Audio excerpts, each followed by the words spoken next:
ఇది కూడా మనం మాట్లాడదాం. అంటే ఇప్పుడు ఒకటి అకాల వర్షాలు, 2 పడుతున్న వర్షాలు కూడా కొంత విభిన్నంగా ఉంటున్నాయని. ఎందుకంటే వర్షపు నీరు అనేది మన చిన్నప్పటి నుంచి మనం చూస్తున్నాం. ఆ వర్షంలో మీరు, నేను మనందరం ఆడుకునే వాళ్ళమే. కానీ వర్షపు నీరు స్వరూపం మారుతోంది. ఒక రకమైన కలర్‌లో రావటం, ఒక రకమైన ఘాటైన వాసన రావటం కొన్ని ప్రాంతాల్లో మనం చూస్తున్నాం. మనం ఈ మధ్య కాలంలో మన ఈశాన్య రాష్ట్రాల్లో కూడా ఈ కంప్లెయింట్ ఎక్కువగానే వచ్చింది. అంటే ఏంటి వర్షం ఏంటి కొద్దిగా తేడాగా పడుతోంది, కొన్ని చోట్ల బురదలా పడుతోంది. అలాగే వడగళ్ళు కూడా కొంచెం కలర్ మారి పడుతున్నాయి. వడగళ్ళ వాన పడితే ఒక రకమైన స్మెల్ వస్తుందని. అసలు ఎందుకు ఇలా జరుగుతుంది? మనము రిలీజ్ చేసినటువంటి వాయు కాలుష్యగాలు, కార్బన్ డైఆక్సైడ్ కానివ్వండి, లేకుంటే ఈ స్మోక్ పార్టికల్స్, ఓకే, నల్లటి పొగ, ఏదైతే మాకు గాలిలోకి వదులుతున్నావో అవన్నీ కూడా గాలిలో తేలియాడుతూ ఉంటాయి.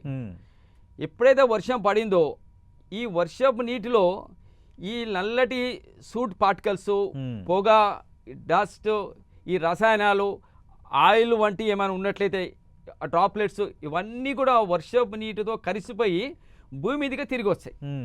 ఇప్పుడు ఈరాన్లో కూడా మన నల్లటి వర్షం పడ్డదని చెప్పినారు. ఓకే, ఎందుకు పడ్డది అంటే ఈరాన్లో ఆయిల్ చమురు ఇండస్ట్రీస్ని వాళ్ళు పేల్చి పడేస్తున్నారు. దానివల్ల నల్లడి పొగ ఆకాశంలోకి పోయి మళ్ళీ నల్లడి పొగ మళ్ళీ దేంతో కలుస్తుంది, మళ్ళా వాటర్ తోటి వర్షపు నీటితోటి కలిసి మళ్ళా భూమి మీదకి వస్తుంది. కాబట్టి ఆ వర్షపు నీటికి నలుపు రంగు ఉంటుంది, స్మెల్ వస్తుంది, ఆయిల్ స్మెల్ వస్తుంది, ఇతరత్ర రకాలైనటువంటి వాసనలు వస్తాయి. ఇది కేవలం మన భూమి నుంచి ఆకాశంలో పంపించిందే, మళ్ళీ వానతో కలిసి మళ్ళీ భూమి మీదగా పంపిస్తాం. మరి యాసిడ్ రైన్స్ అంటున్నారు, అదేంటిది? ఇది కరెక్ట్ క్వశ్చన్. ఇది యాసిడ్ రైన్స్ అనేటి దేని వల్ల వస్తాయంటే, ఇప్పుడు పెట్రోల్లో, చమురులో, ఎనీ క్రూడ్ ఆయిల్లో సల్ఫర్ కాంపౌండ్స్ ఉంటాయి. ఓకే, ఈ సల్ఫర్ కాంపౌండ్స్ని మనము బర్న్ చేసినప్పుడు ఈ సల్ఫర్ వాతావరణంలోని ఆక్సిజన్తో కలిసి సల్ఫర్ ఆక్సైడ్స్ని ఏర్పరుస్తుంది. ఓకే, ఉదాహరణకు సల్ఫర్ ట్రయాక్సైడ్ని ఏర్పరిచింది.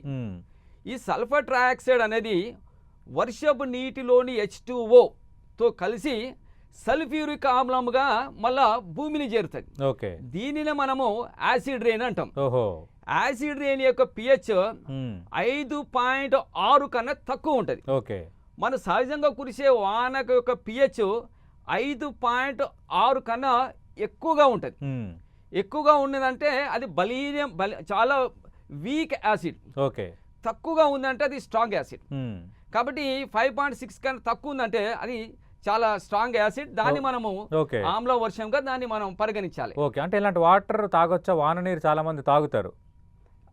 ఒకప్పుడు అసలు వర్షపు నీరే స్వచ్ఛమైన నీరు. అవును, అది ఉంది, జనాలు ఇప్పటికి కూడా చాలా మంది పట్టుకుంటారు. వర్షపు నీరు స్వచ్ఛమైన నీరు, ఎందుకంటే సముద్రాలలోకి వెళ్ళి నీరంతా ఎవాపరేట్ అవుతుంది. అవును, మొత్తం ప్యూర్ H2Oనే ఎవాపరేట్ అవుతుంది. ఎవాపరేట్ అయిపోయి మళ్ళీ భూమి మీదకి వస్తుంది. అది స్వచ్ఛమైన నీరు. కానీ ఇప్పుడు అది స్వచ్ఛమైన నీరు కాదు. ఎందుకంటే మనం అన్ని కాలుష్యకాలను, పొగ అన్నింటినీ మళ్ళీ ఆకాశంలో పంపిస్తాను, మళ్ళీ నీటితో కలిసి మళ్ళీ భూమి మీదకి వస్తుంది. ఇప్పుడు నేరుగా వర్షం పడితే ఆ నీళ్లు పట్టి తాగకూడదు.